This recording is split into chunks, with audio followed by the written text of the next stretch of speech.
Hola amigos de redes sociales que tienen el ocio de seguirme, pues estamos ahorita con el químico Marco Antonio Reyes García, egresado de la 3 veces heroica Universidad Nacional Autónoma de México, no existe otra en el mundo, y pues bueno, él es especialista en bioquímica clínica.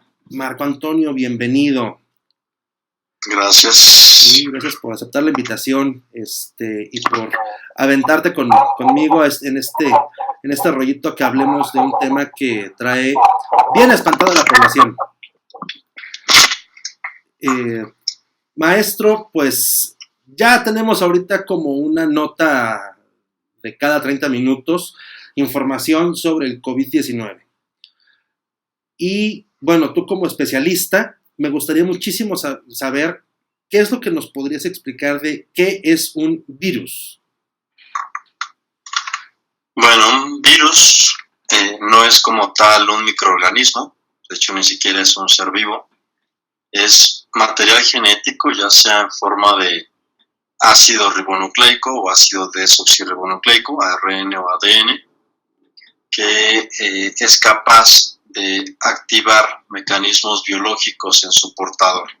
O sea, como es esta información genética, al ingresar a algún organismo, una célula, se aprovecha de los mecanismos que tiene la célula para poder replicarse y provocar ciertas actividades biológicas. Entonces, hay algunos virus que se encuentran envueltos o hay algunos virus que se les conoce como virus desnudos. Entonces, pues es eso, ¿no? Los virus generalmente pues necesitan a otra célula o bien pueden afectar a otros virus también. Ok, esto entonces explicaría por qué un virus no muere, ya que ese es un comentario que se está circulando mucho en redes porque no puedes matar algo que no está vivo. Así es. ¿Qué es entonces el COVID-19? COVID-19 es un tipo de coronavirus, de muchos que existen. Es una amplia familia de coronavirus que se conocen ya desde 1960. Entonces, son virus que se encuentran envueltos en una especie de burbuja lipídica o grasosa y que tienen unas proteínas que surgen de esta burbuja y que aparenta que tiene una corona. Entonces, su característica viene de ahí y principalmente tienen una actividad de afecciones respiratorias. Estos coronavirus afectan a tanto animales como a humanos y en el caso de este COVID, bueno, se supone que vino de alguno de estos animales, ¿no? Pueden ser, por ejemplo, camellos o murciélagos, ¿no? Algún otro tipo de animal que pues hubo un momento en el cual brincó, ¿no? O se traspasó hacia un humano. Entonces este humano pues comenzó a contagiar a otros, ¿no? A transmitirlos. A esos seres se les denomina vectores o transmisores de estos entes. En el caso de COVID, pues bueno, las manifestaciones clínicas tienen que ver con pues las padecimientos generales, ¿no? Que es dolor de cabeza, el flujo nasal, molestia en la garganta, a lo mejor algún mareo, en algunos casos hay náuseas, o vómito o diarreas, ¿no? Dolor de cabeza y fiebres. Entonces, pues estos síntomas son muy generales de cualquier infección, pero pues bueno, al avanzar, digamos, este padecimiento, pues puede provocar la degradación o el daño a células que se encuentran en los alveolos o en los pulmones y entonces provocar algo que se conoce como síndrome respiratorio agudo grave o SARS. Entonces, pues ya conocemos el SARS, otros tipos que ya se han pues visibilizado, atendido y demás. Pero pues los casos graves en realidad pues implican un 2% solamente de los casos que se han detectado, ¿no? Y esto pues también tiene que ver con sistemas inmunológicos dañados o debilitados, dígase personas mayores o que se encuentran inmunocomprometidas o inmunodeprimidas, como aquellas personas que tienen pues SIDA o algún trasplante o algún proceso como el embarazo, ¿no? O alguna depresión en los cuales el sistema inmunológico baja y por tanto no puede responder de una forma adecuada, ¿no? Entonces, pues como tal es un virus de reciente aparición que se encuentra en estudios, pero hasta lo que se ha visto no es grave. Entonces, esto fíjate, por ejemplo, que lo comentes de que así como está ahorita no es grave, hace entonces que la gente tal vez no comprenda el por qué se está tomando tanta medida. ¿Por qué se está tomando medidas como, por ejemplo, el confinamiento voluntario? Bueno, al ser una infección o un agente etiológico de reciente aparición, requiere todas las medidas necesarias para poderlo estudiar y generar tanto las vacunas como los tratamientos específicos adecuados. Mientras esto no ocurra, los tratamientos que se realizan pues son con aproximaciones o con algunas suposiciones que están fundamentadas, pero que no terminan de ser 100% efectivas. Es decir, si el virus, como es altamente transmisible, se propaga de una forma muy rápida. Entonces, esta transmisión ocurre cuando las personas se encuentran en conglomeraciones, en constante contacto con otras, ya sea por hablar, por estornudar, por darse la mano, por tocarse la cara, ¿no? Entonces, este virus se transmite muy rápido. ¿Qué es lo que implica? Que aunque no sea grave y altamente mortal, al transmitirse de una forma acelerada, sí puede implicar un problema de salud pública importante, que llevaría a la saturación de hospitales y de tratamientos que pudieran bien dirigirse hacia la atención de otras enfermedades, otros padecimientos. La prevención siempre es sumamente importante para evitar tanto colapsos en los sistemas de salud, económicos, etc. Entonces, realmente la atención o este confinamiento que se sugiere está dirigido hacia contener la propagación del virus mientras se estudia y se generan los mecanismos pertinentes para prevenir y atender las enfermedades. Ok. Entonces, el confinamiento voluntario es indispensable para evitar un colapso, más que nada del sistema de salud, que propiamente un daño poblacional. Es lo que entiendo. Pues son las dos cosas, ¿no? Finalmente, población vulnerable, pues tenemos en todos los países y pues generalmente son las personas que no tienen acceso a estos sistemas de salud o a estas personas las que terminan siendo más afectadas. Entonces, sí, el cuidado que tenga yo con mi persona va a repercutir en el de la otra. Mientras yo no sea un vector que transmita, entonces no solamente cuidaré mi salud, sino la de las demás personas, ¿no? Y asimismo, si las otras personas atienden, cuidarán mi salud al mismo tiempo. Entonces, en ese sentido, igual, la recomendación pues está en no entrar en pánico, no hacer este tipo de compras que terminan desabasteciendo lo que debiera de abastecernos a todos, ¿no? Y que finalmente pues tampoco tiene una lógica prudente, porque, por ejemplo, compran alcohol en gel, el alcohol no desnaturaliza virus, compran papel, realmente el papel de baño pues tampoco ni desnaturaliza virus, ni todos los casos generan diarrea, que sería a lo mejor alguna razón. Simplemente lo que se requiere, como repito, esta cápside del virus es grasosa, es lavarse las manos, ¿no? Que acábense el jabón si quieren, ¿no? Pero que todos tengan acceso al jabón, porque si yo me acabo el jabón, la otra persona pudiera ya no tenerlo y entonces ser la transmisora del virus, ¿no? Y terminar contagiándome a mí. Entonces, estos asuntos pues son de lógica muy sencilla y de pues no tocarse la cara, no estar en lugares concurridos e incluso, por ejemplo, se están acabando los cubrebocas. Los cubrebocas deben de usarlo las personas que se encuentran infectadas, ¿no? Las personas que son portadoras del virus y que van a evitar la diseminación. Al ponerse un cubrebocas lo que evitan es que los vapores o las gotitas de la saliva o de la mucosidad pues salgan, ¿no? Cuando estornudamos, nuestro estornudo tiene una velocidad similar a la de un huracán.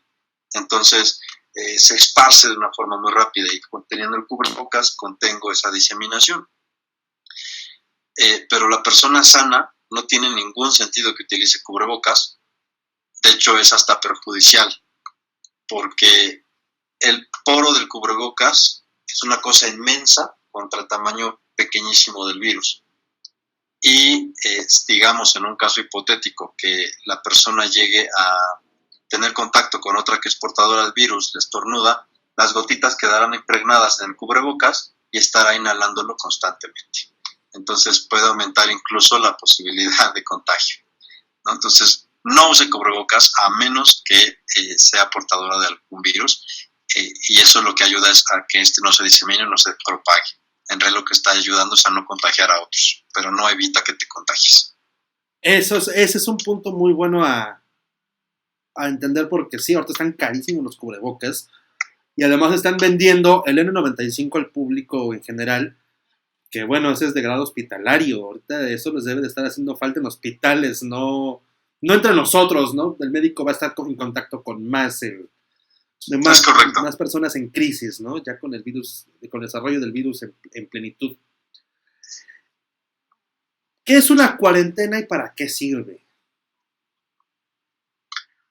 Bueno, la cuarentena es un periodo que se brinda para, dependiendo de la situación, este periodo puede funcionar para observar los cambios o las manifestaciones clínicas en alguna persona, o bien para permitir su recuperación después de algún proceso patológico. Es decir, por ejemplo, en el caso de una mujer embarazada que pare a su bebé, tiene un periodo de cuarentena en el cual se va a recuperar de este proceso, en el cual pues al parir pues tiene un montón de cambios en su organismo. Cuando una persona está enferma, tiene un periodo de cuarentena que le permite que su sistema inmunológico actúe, que la enfermedad se desarrolle, que curse y que pues desaparezca, ¿no? de su cuerpo, o bien que pueda recuperarse propiamente. En algunos casos se utiliza para poder monitorear a personas que pudieron estar en contacto con el virus. Entonces se les brinda, dependiendo del periodo de incubación que tenga este virus, o sea, el periodo de incubación es el tiempo que tarda el virus en manifestarse en el cuerpo, porque de un virus se replican muchos, se afecta una célula hasta otra, se disemina en el cuerpo, en el proceso que tarda en manifestarse clínicamente ese virus se denomina periodo de incubación. En este caso se ha visto que son alrededor de 11-14 días, y entonces es el periodo que se brinda para que esta persona pueda manifestar o no una enfermedad y posteriormente poder continuar su vida. Si es que no la manifiesta, o bien sea atendida en el caso contrario.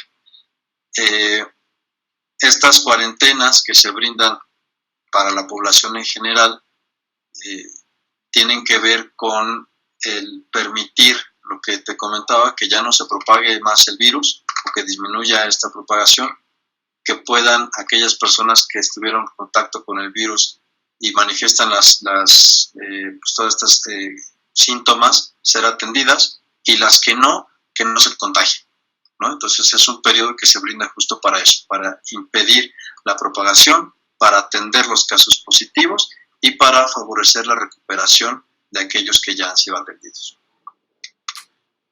Ok, perfecto. Nos comentabas que el coronavirus está estudiándose, su aparición desde 1960, y que su propagación ha sido por animales. Por ejemplo, ahorita están hablando de que perros tienen coronavirus, de que gatos tienen coronavirus, y quieren tomar medidas sanitarias al respecto. ¿Cuál entonces sería el origen del coronavirus? No solo el COVID-19, sino como tal el coronavirus, y con todos sus subtipos, y por qué sería importante poner atención o no ponerle tanta atención al tema del contagio animal? Bueno, es que el ser humano no puede concebirse como un ente aislado de su ecosistema. Realmente somos parte de un todo. Te pongo, ahorita me voy a desviar un poco, pero para explicar de qué hablo. Los árboles producen oxígeno y consumen dióxido de carbono, energía y agua. Nosotros los seres humanos consumimos el oxígeno y a partir de consumir los carbohidratos que también producen las plantas, despedimos dióxido de carbono, agua y energía, es decir, el proceso igual, pero al revés. Es el mismo proceso, pero a la inversa, codependemos las plantas fotosintéticas y nosotros. Asimismo, los animales pues forman parte de nuestra cadena alimenticia, de nuestra convivencia diaria y de todos los procesos biológicos que ocurren en los ecosistemas en los que nos desarrollamos. La información genética, los procesos bioquímicos son similares en unos y otros organismos. Incluso, pues, por eso es que existen estas teorías de evolución que nos relacionan taxonómicamente con otros organismos. Tenemos el caso de los trasplantes de corazón de cerdos hacia el humano, dado las similitudes que se tienen, la generación de insulina en bacterias, por ejemplo. En fin, hay diferentes procesos en los cuales convivimos de forma natural y artificial con los demás seres vivos que existen en el mundo. En ese sentido, pues los virus, las bacterias, los hongos, los parásitos cursan con diferentes procesos biológicos y bioquímicos que tienen que ver con la interacción animal-humano, humano-humano, humano-planta, animales-plantas, etc. En ese sentido, pues, dado que existen muchos tipos de coronavirus, pues sí, habrá animales afectados con algún tipo o el otro. En el caso del ser humano igual. Vimos incluso, algo importante a entender es que estas interacciones pues no son todas negativas. El surgimiento de las vacunas fue a partir de que la varicela que le daba a las vacas permitía tener costras que se inoculaban a las personas para que generaran inmunidad. Y propiamente se llaman vacunas por eso.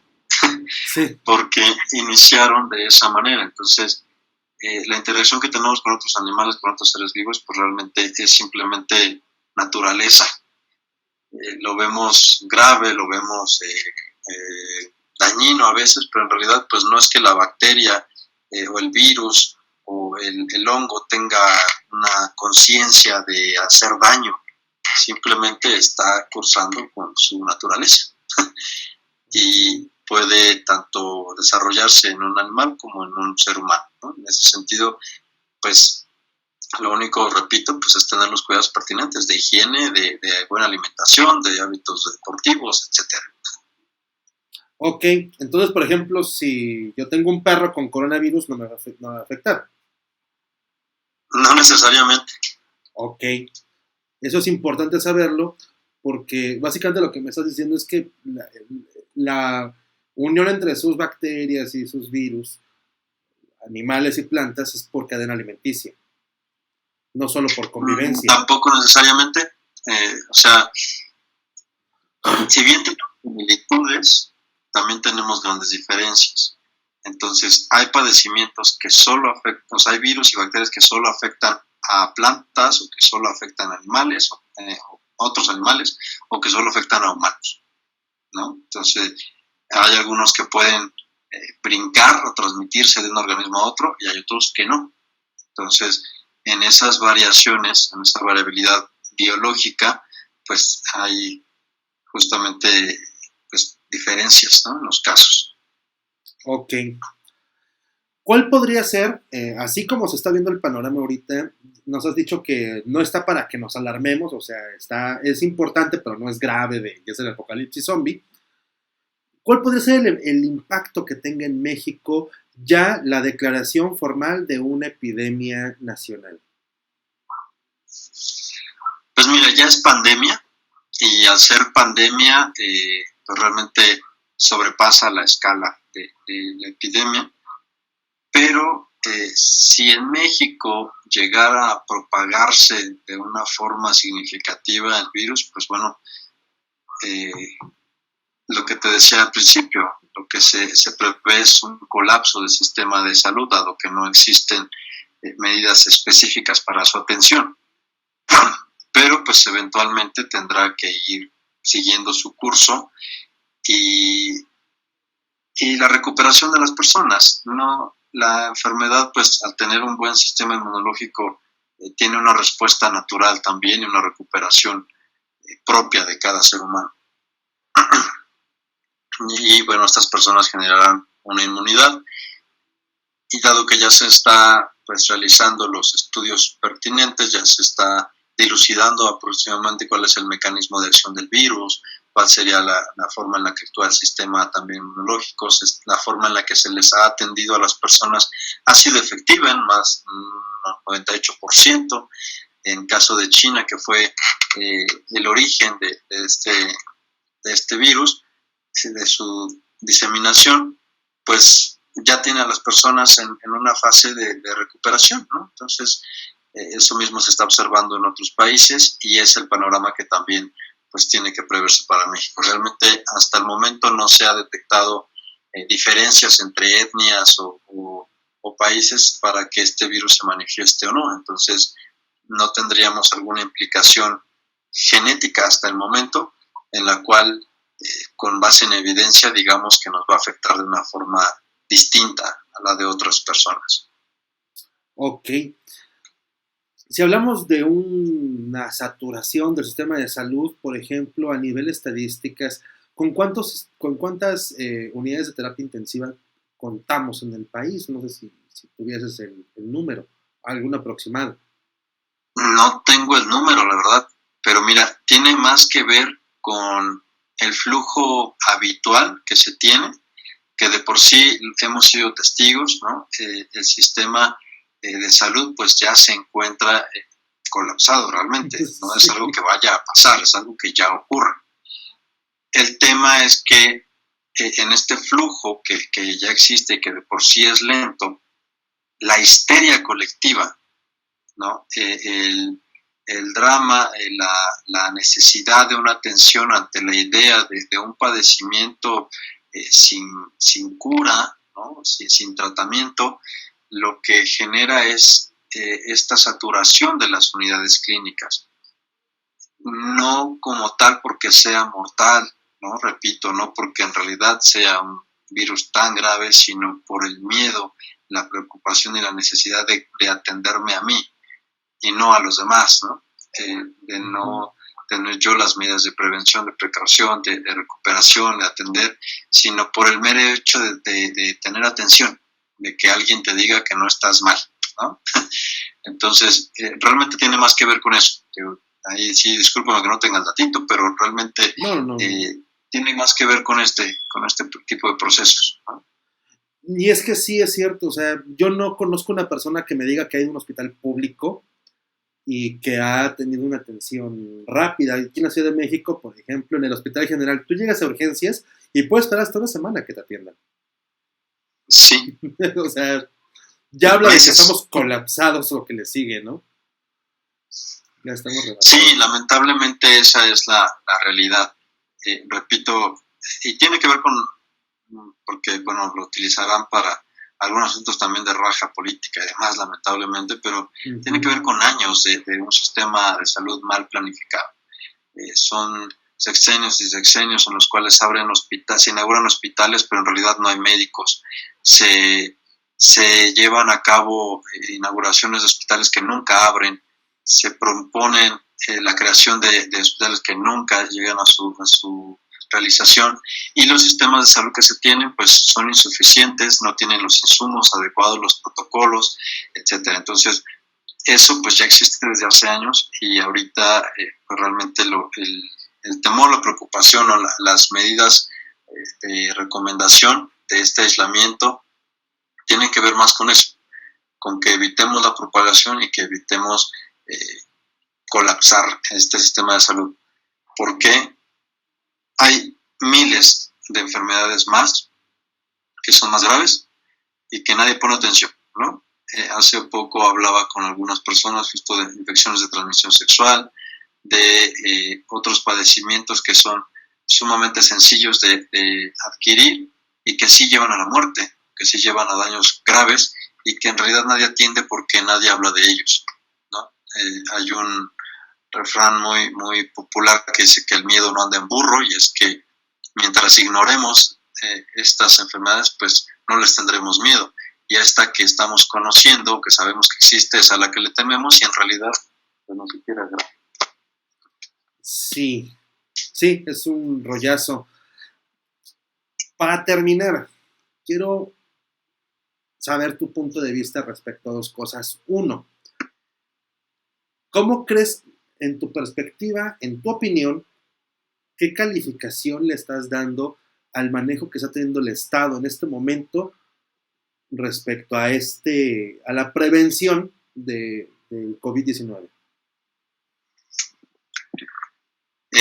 Lo que ha sugerido hasta ahora el secretario de Salud me ha parecido adecuado. Hay algunas declaraciones del Ejecutivo que no han sido pertinentes, acciones incluso que son contradictorias a lo que debemos de recurrir, como es pues el contacto con otras personas, el promover mítines o reuniones multitudinarias, los saludos, los abrazos, los besos, que han sido sumamente perjudiciales porque es precisamente lo que no debemos hacer.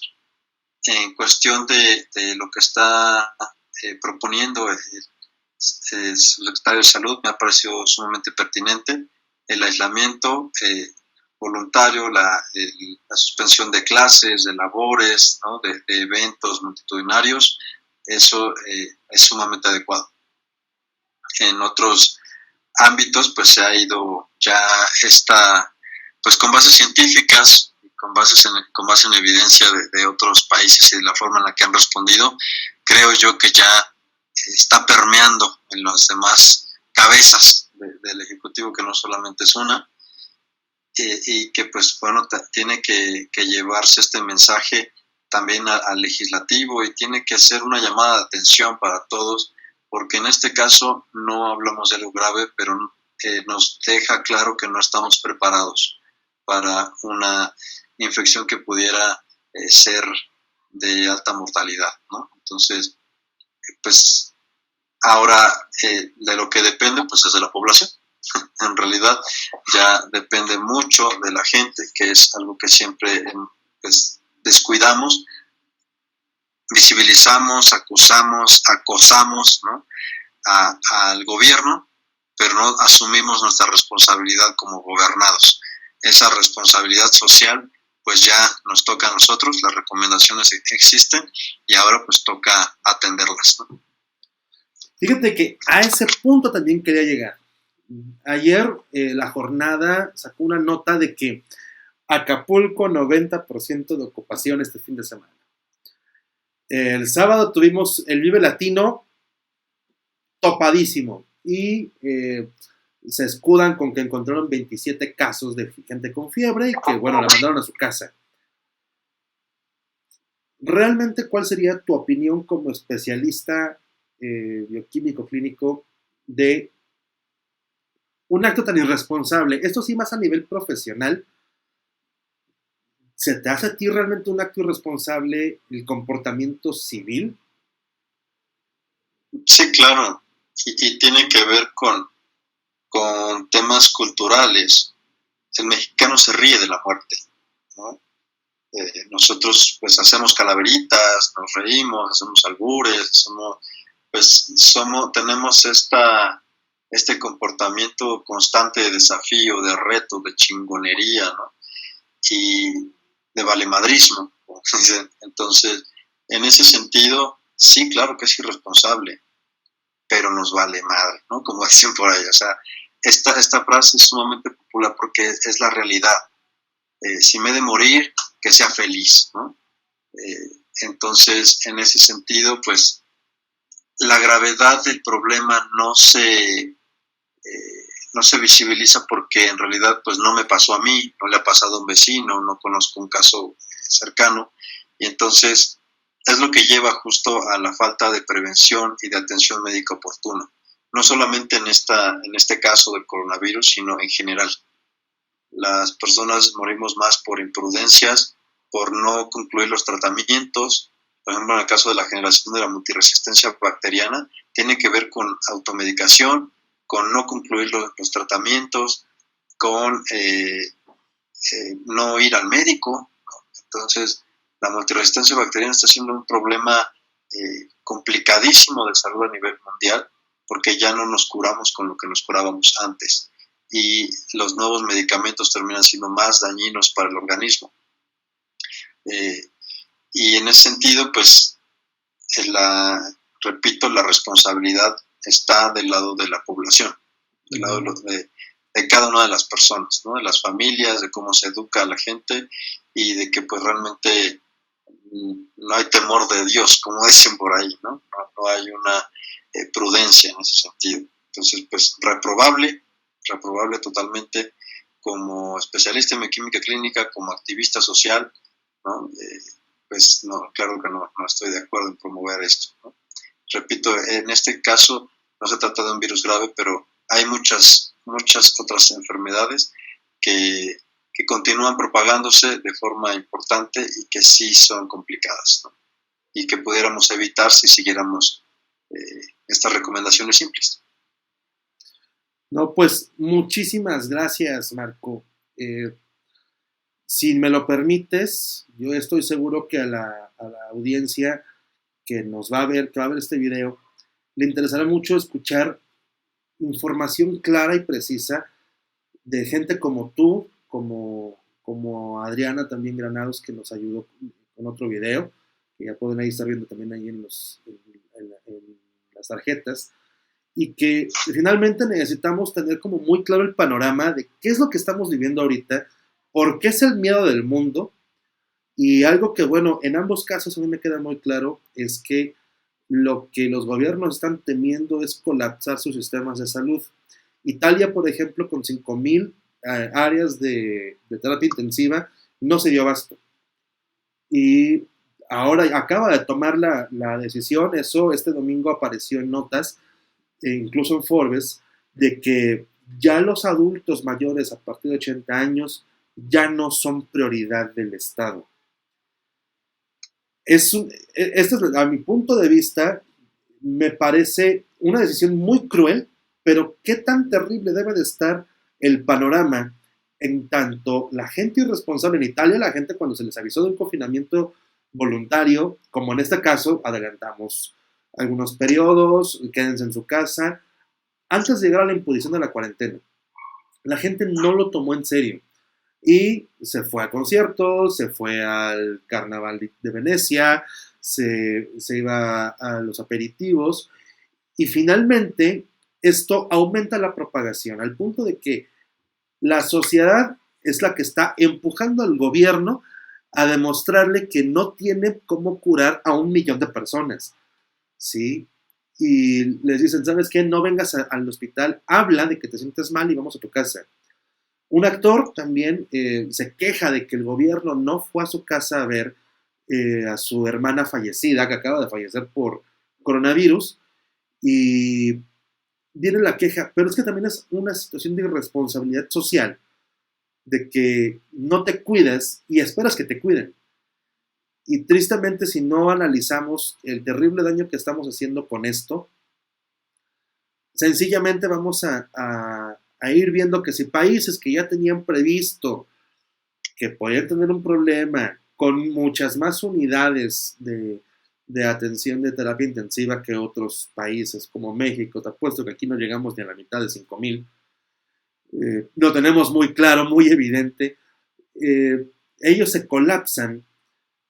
¿Qué le espera a países como nosotros, donde, como lo dices, nos burlamos de la muerte, pero en nuestra irresponsabilidad no solamente es el tema de las personas con COVID, son las personas que van a dar a luz, los pacientes de nefrología, son los pacientes diabéticos, con cualquier otro padecimiento. Imagínate una persona con un infarto que necesita ser intubada y de repente ya no hay equipos de respiración artificial, que necesitan un cateterismo, que necesitan una intervención de cualquier tipo, y tienes todo lleno, e ir al hospital se convierte también en un riesgo, porque entras por una cosa y por la baja del sistema inmune puede ser que tengas daños por otra. Es como un tema un poquito complicado, es una crisis sanitaria a la larga, ¿no? Sí, así es. Al final de cuentas, las recomendaciones son muy simples. Lavarse las manos, no tocarse la cara. Yo ahorita estoy siendo testigo de que yo me toco la cara demasiado, ¿no? tenemos esos malos hábitos. Bueno, nos lavamos la cara como ping-pong. Hay que cambiarlos, ¿no? Sí, yo me acabo de lavar las manos, pero justo es el tema de observarnos y de ser conscientes y de atender. Es simple, lavado de manos, no tocarse la cara, disminuir el contacto social, nada más. En lo que pasa esta emergencia, en lo que se hacen los estudios, los ajustes, los acomodos, etcétera, es algo temporal y puede repercutir en muchas cosas, en la salud de muchas personas, en la vida de muchas personas e incluso en la educación de México, ¿no? Un dato curioso es que cuando se surgieron estas campañas de lavado de manos, de si tú sientes que te pica la colita y demás,